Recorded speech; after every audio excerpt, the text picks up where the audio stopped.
this isn't realistic. Like Yeah. all kinds of things were laid on top of it. So to be able to fight through that with this with a dedicated team of creative people, um, and to frame it so that you can do it with the least amount of resistance. You chose one block. You literally did the opposite of what he did in the previous film. So if you read the previous book, you knew that he had problems getting locations. Exactly. And they said, hey, you're airing our dirty laundry. You're going to make the school look bad. Now we're not going to let you shoot on this campus. He had all those location problems on school days. So he Sure did. literally said at the top of the Do the Right Thing book, I wasn't going to make the same mistake I made in the previous film. It's going to be one day and it's going to be an easily controllable One location block. on one block. Yeah. You know what I mean? And that's again, that's part of the craft. That's part Yep. of the business of it, and that helped dictate what he was going to do the next time out for the following. You know Hmm. what I mean? Yeah. So, no, fascinating stuff. It I is, man. It encourage is. Like you everybody say, to you read this book. see, they have to, and I agree with you. They have to read it because, like you say, you see his evolution. You see the, like I said, mistakes he made, the things he notated, like, oh, this worked. Spike is a hell of a businessman and salesman. You know what I'm saying? Like, Sure. one thing I want to say going on with the books, like my family, we got the soundtrack. We got the soundtrack to School Days. We got the soundtrack Yep. to Do the Right Thing. So, Yep. like, the music in that, the music, his music choices, and just like him being able to profit off the film in those ways. And it's legit. It's not like he's just selling junk. These are like things Solid stuff. that I hold dear to, that are like quality things that still stand up, like the Yep. song, music, and everything. And then you mentioned another thing too, like another nuance of the film is drugs. They kept saying like, "Where's the drugs?"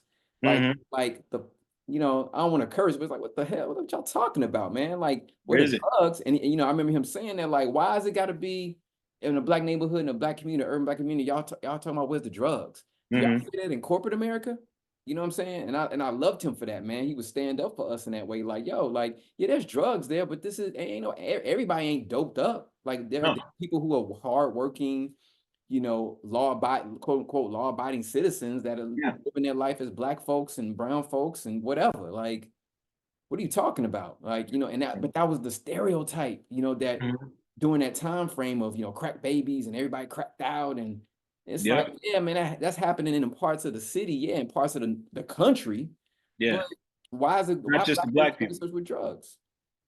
and not just the black people, but that is literally this film is time stamped right in the what I like to call the aftermath of the Reagan era. I like to call myself a product of the Reagan era. I was raised during that time period as a Mhm. little kid, Ronald and Reagan. the propaganda even now, the project I'm working on that I'm not going to speak a whole lot on, but the project that I'm working on is tied into that. Even now, if I just say if I say crackhead, tell me what you think about. Right. Most people, including black people, are going to imagine a black person.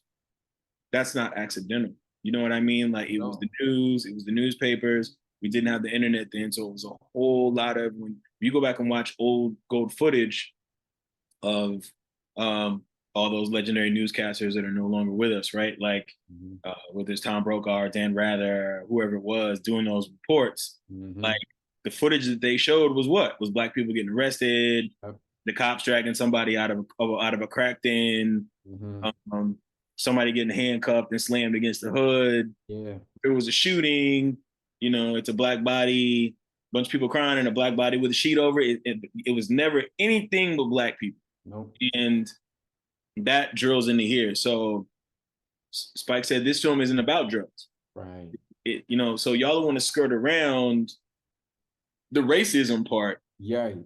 and the race relations part. Like you didn't say you got that, but also you said, "Where's the drugs?" And he said that happened throughout the publicity run of the film, even at when they went to Cannes.